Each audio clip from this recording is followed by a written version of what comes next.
Welcome everyone. Today we are going to be discussing Milo the science rover. So if we take a look at him, he is so cute. I mean, look at that cute little face. So we're going to discuss more about our science rover, Milo, where he comes from, what he does, and we're going to learn everything about him. For the purpose of this video, I'm going to turn his cute little face up so that you can see him. You're going to be part of our Mars for when we are doing investigations. But what's really cool about our friend here, Milo, is that we can make him very cool. We can add extra pieces to him. So we have a flower and we have a motion sensor. And we'll find out what he does in a later stage when we add our motion sensor. Another really cool thing that we can add to him is a tilt sensor. What's really nice about our tilt sensor is this will be the first time we get to use it and you'll be able to see what it does. But less about this and more about Milo. Let's go and see what Max and Mia want us to do.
Now that we know what Max and Mia wants us to do, let's see what Milo does. So if we look at our program, if we press play, let's see what he does. Wow, look at him go. Let's see that again. I'm going to put him back where he was in the beginning and press play again. What's really nice is you can hear him making those little sounds, and because of the surface that he's on, it's actually a little bit bumpy, just like Mars would be. Let's turn him around and watch him go back. And we press play. Isn't he just so cute? Let's now learn more about Milo and what he does and where we're going to go with this lesson. Scientists and engineers have always challenged themselves to explore remote places and make new discoveries. To succeed in this journey, they have designed spacecraft, rover, satellites, and robots to help them see and collect data about these new places. What's really cool is we've already built our satellites, and we've got a rover here. Let's learn more about rovers. What is a rover? A rover is a vehicle. Just like this. When we talk about vehicles, they're part of our transport, and he is very cool because he has his wheels. That's what is part of our vehicle group. Most rovers are robots that can drive themselves for short distances, but humans on Earth give them directions each day about where to go and what to do. Our rover, for example, would be able to collect information and bring it back and send it back down to Earth using our satellites that we've already discussed. All this information is already tied in and gives us a better understanding of what's happening on each planet thanks to our robots. Let's continue. Mars rover.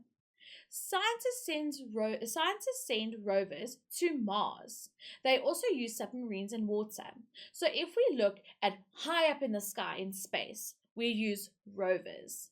Just like we said, they can travel a little bit by themselves, but most of the time we are being able to use our little controls or our big controls and then give them directions and information. So that's up in the sky. Down below in our ocean, We also haven't been able to discover everything in our ocean yet, so we use submarines to gather information to help us learn more about it. Let's see what else we can learn. Drones. Drones are a type of rover that fly. Scientists fly drones into volcanoes. Once again, all our rovers and our drones and our satellites, all they are doing is collecting and sending information. The more we understand about our world, the better equipped we are to deal with things that happen. If we had to think about our volcanoes, if we have better information about volcanoes, we'll be able to predict when they'll erupt and what kind of a disaster it will then cause if it erupts near people and places on our earth. What's also really cool about when we look at volcanoes, lava, when it hits the sea, forms more earth, so more ground, and it makes our continents bigger. Let's go on. Scientists solving problems. What do scientists do when they cannot go where they want? They take these situations as challenges and they want to solve them. With proper resources and commitment, they will develop prototypes as possible solutions and ultimately choose the best option.